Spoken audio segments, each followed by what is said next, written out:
On reprend Bezrat Hashem et maintenant on va faire le chapitre 25, la dernière lettre de l'alphabet. Mais ça ne sera pas le dernier chapitre de la porte parce qu'il va nous rester après deux portes très intéressantes, une sur les lettres finales et une sur une conclusion générale sur les lettres. Alors, c'est expliqué dans le Sefer Atmuna que cette lettre-là, elle est liée à la Gvura et elle indique la rigueur. Pourquoi ? À cause d'une histoire, enfin, en tout cas à cause d'un épisode très célèbre dans Ézéchiel. Cet épisode dans Ézéchiel, il a fait couler beaucoup d'encre, c'est le cas de le dire. Je vais expliquer pourquoi. Et il a donné suite à de nombreuses interprétations. Qu'est-ce qu'il y a marqué dans Ézéchiel là-bas? C'est dans le chapitre 4 que Dieu il dit que Ve'it vita tav. Alors, il faut connaître cette paracha là-bas. Dieu il dit, il demande au prophète, tu vas mettre un signe sur le front des gens. Alors, Ve'it vita tav. La Gemara, elle va détailler ça, si vous voulez regarder dans la Gemara de Shabbat, en 55. Et il dit, ce signe, soit il sera de sang, soit il sera d'encre. Abou Lafia, il a expliqué ça longuement dans Or HaSechel. Et en fonction du signe qui sera indiqué sur eux, soit ça voudra dire qu'ils sont des justes et ils vivront, soit ils sont des réchaïm et ils mourront. Donc je te demande, toi, de marquer les gens. C'est de là que vient, qu'en hébreu moderne, un tav, c'est un signe. C'est un signe, c'est même une marque. La question, c'est est-ce que Ve'it vita tav, est-ce que le tav, il indique le signe ou la lettre? Est-ce que le signe que Dieu il demande à Ézéchiel de marquer sur le front des gens, c'est un tav ou pas? A priori, oui. Donc on lui demande de marquer un tav. Et sur chaque personne, sur son front, on lui écrit la lettre tav. Vers Mourazal. Et la Shabbat, et Zagmar là-bas, il va expliquer qu'il y a un tav, comme je vous ai dit, qui est fait en sang, et un tav qui est fait en encre. La différence qu'il y a entre le sang et l'encre, Abou Lafia, il explique ça dans Or HaSechel. Et là-bas, on va dire que ça, c'est un signe de din. Que, en fonction du tav que la personne va avoir sur elle, elle va savoir si elle passe d'un côté ou si elle passe de l'autre côté. Et c'est marqué là-bas dans la Gemara, que Kishisha Malaché Chabala Nitpashtu Beinyanahou, et que là-bas, il y a eu 6 anges de la destruction qui correspondent aussi aux 6 vocables liés à la destruction, Mashrit, Mechalé, etc. C'est marqué dans la Gemara. Il y a 6 noms pour indiquer la destruction en hébreu, et ça correspond à ces 6 anges qui, eux, vont être préposés à marquer cette lettre Tav sur le front des gens.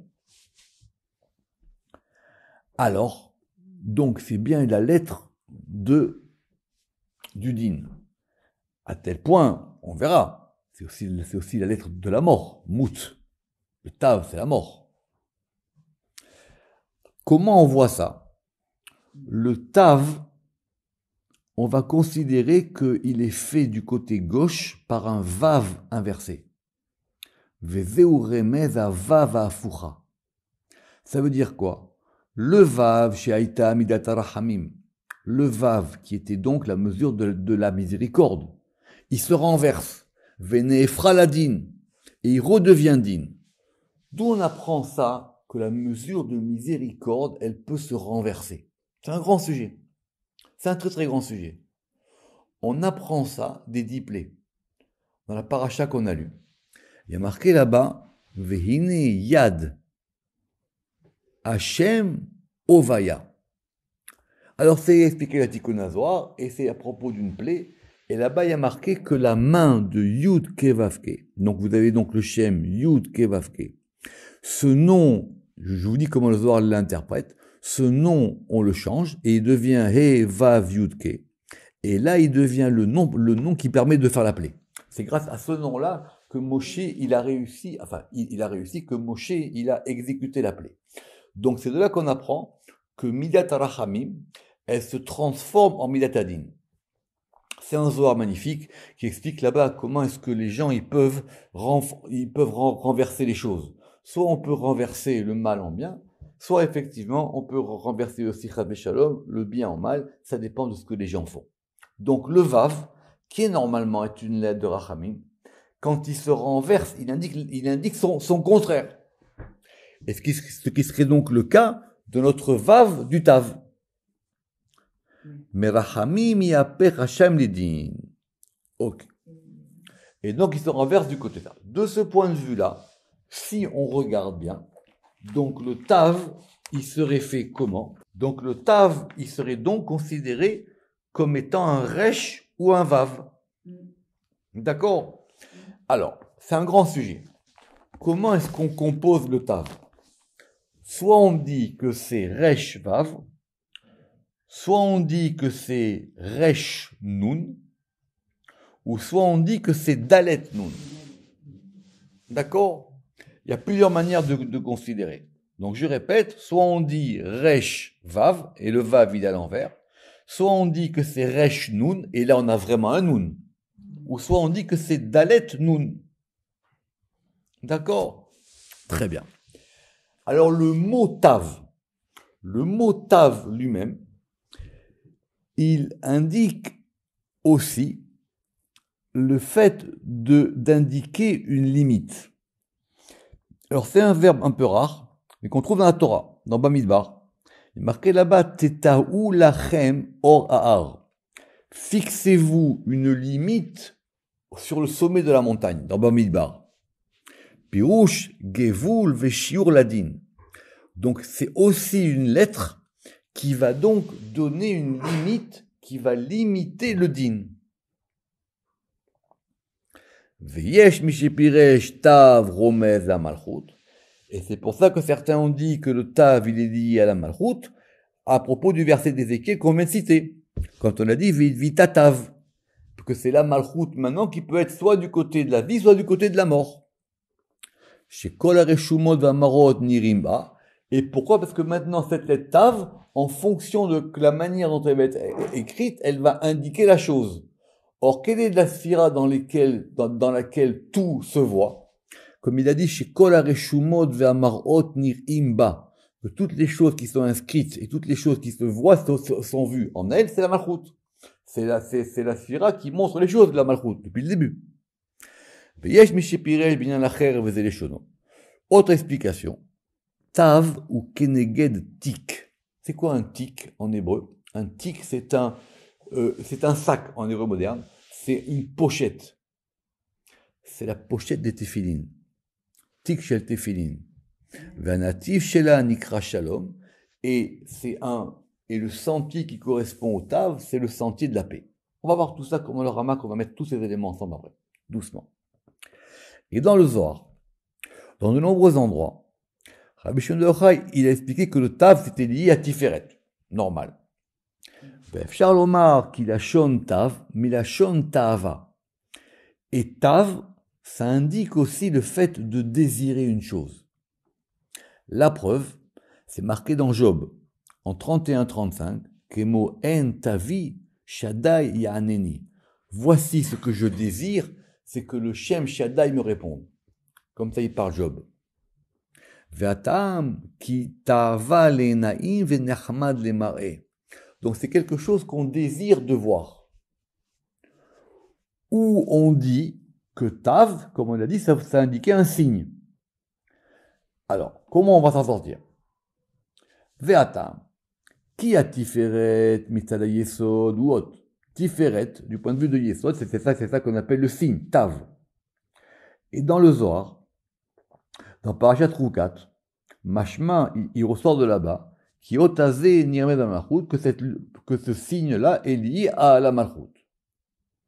Vei murkevet mishte otiot, et donc c'est fait donc de deux lettres, comme on a dit. Soit on a dit que c'était resh nun, ou soit on a dit c'est ça que c'était soit avec un resh, soit avec un dalet, soit resh, soit dalet. Et effectivement, parce que ces deux, elles sont liées ensemble. Rappelez-vous ce qu'on vient de dire sur resh et dalet. plus haut, que c'était lié au fait que la malchoute, elle était indigente. Et évidemment, à ce resh ou à ce dalet, on associe un nun. Donc, qu'est-ce qu'on avait dit, et qu'est-ce qu'on avait dit sur le nun?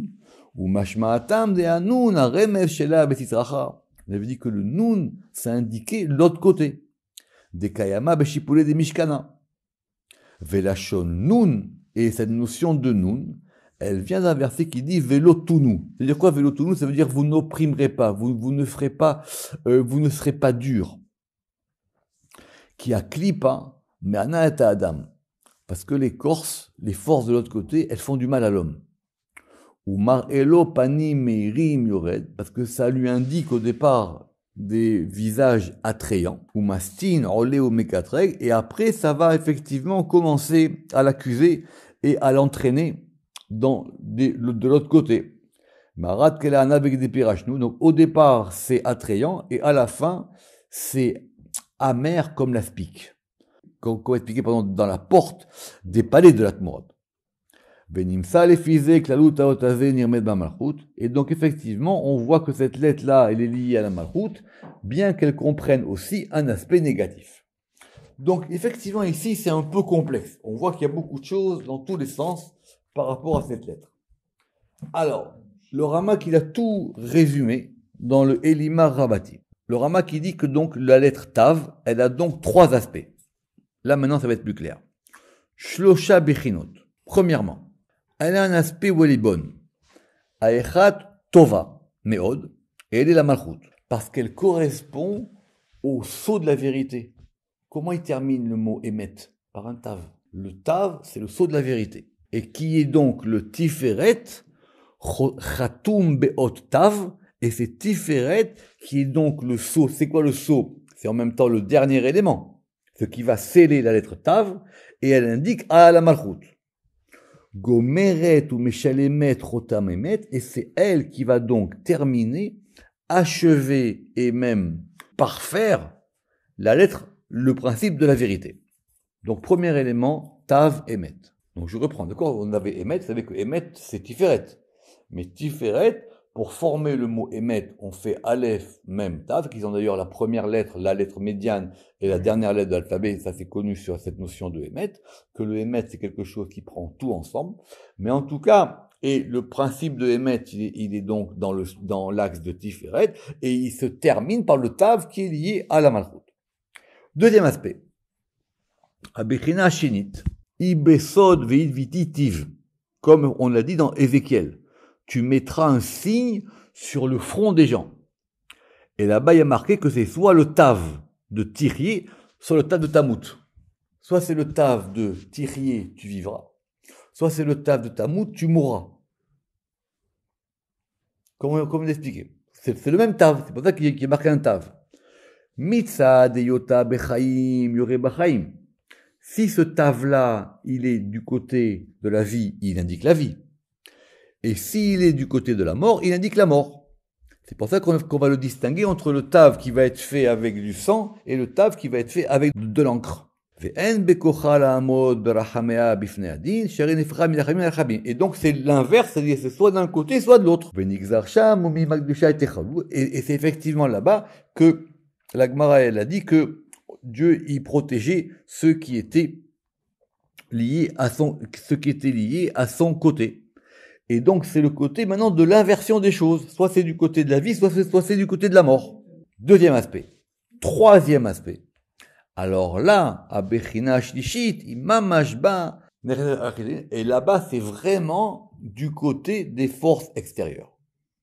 Ulkar, Tishtatef Imam Mavet, Vetashlim Mavet. C'est pour ça que même le mot de la mort en hébreu, Mout, il se termine par un tav. Donc, soit c'est la dernière lettre de Emet, soit c'est la dernière lettre de la mort. Et ça, c'est du côté des chitsonim, du côté des forces extérieures qui vont s'associer à ça. Et c'est pour ça qu'il est dans la malchoute. Alors, rappelez-vous simplement, pour terminer, que dans les Tikkuné HaZohar, là-bas, on nous avait dit que Tav, ça indiquait aussi Tam. C'est quoi Tam? Tam, ça veut dire quand une chose, elle est arrivée à son terme. quand une chose, elle arrive à sa perfection et à son terme. Baruch Adonai Leolam. Amen ve Amen.